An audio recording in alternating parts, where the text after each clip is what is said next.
Bien le bonjour à toi qui regarde cette nouvelle vidéo YouTube. Aujourd'hui, je vais te parler de comment devenir frontalier suisse. Je vais t'expliquer exactement comment moi j'ai fait.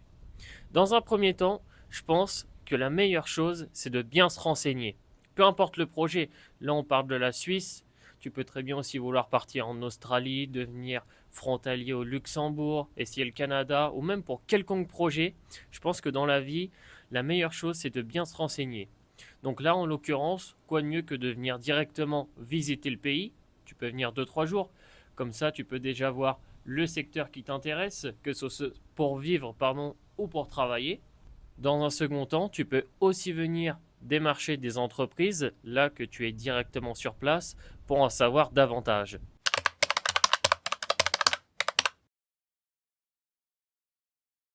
La seconde étape pour moi va être de créer le CV et la lettre de motivation. C'est même l'une des parties les plus importantes. Pour ce qu'il s'agit du CV, il faut que celui-ci représente très bien les critères suisses.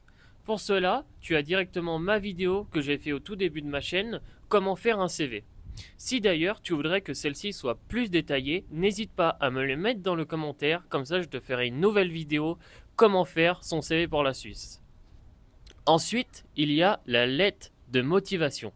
Dans celle-ci, précise bien ce que tu peux apporter à l'entreprise. Tu peux adapter ta lettre de motivation pour chaque entreprise. Je m'explique. Pour cela, je vais te donner un exemple. Si par exemple, tu souhaites travailler dans un restaurant et que la devanture du restaurant est jaune, n'hésite pas à mettre dans ta lettre de motivation les bordures en jaune. Cela montrera que tu portes un certain intérêt pour cette entreprise. Une fois que tu es venu visiter le pays, que ta lettre de motivation ainsi que ton CV est prêt, tu pourras directement commencer à démarcher les entreprises. Pour cela, recherche directement sur Internet les entreprises qui sont dans tes critères. Tu peux dans un premier temps leur envoyer un mail en précisant ce que tu cherches et ce qui t'intéresse.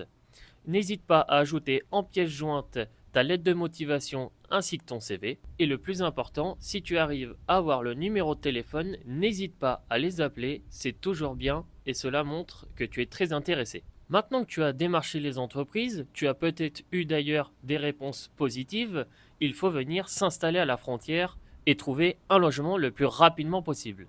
D'ailleurs, pour cela, je t'ai aussi fait une vidéo, tu retrouveras la miniature à l'écran.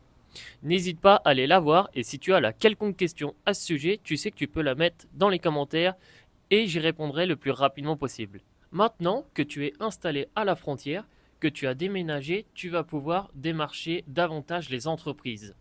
Lors de ton arrivée en Suisse, c'est là que tout va se jouer. Il faut vraiment que tu sois très motivé et que tu ne lâches rien. N'hésite pas à te déplacer, prends avec toi tes CV et tes lettres de motivation pour pouvoir les distribuer à plusieurs entreprises. N'hésite pas à demander des entretiens afin de pouvoir donner ton CV et tes lettres de motivation à un maximum d'entreprises.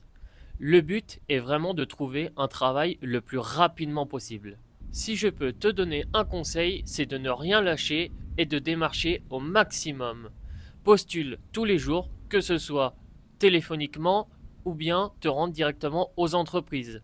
Fais également les agences d'intérim car celles-ci ont énormément de contacts et pourront peut-être te trouver un job plus rapidement.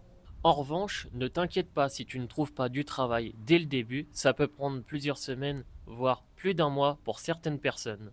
Après avoir trouvé un travail en Suisse, tu pourras ensuite te renseigner davantage pour tout ce qui est démarche administrative. C'est la fin de cette petite vidéo, j'espère que celle-ci t'aidera davantage pour devenir frontalier. Si jamais la vidéo t'a plu, n'hésite pas à t'abonner et mettre un pouce bleu, ça fait toujours plaisir. Et nous, on se retrouve dans 2 semaines pour une nouvelle vidéo. Ciao ciao, à bientôt.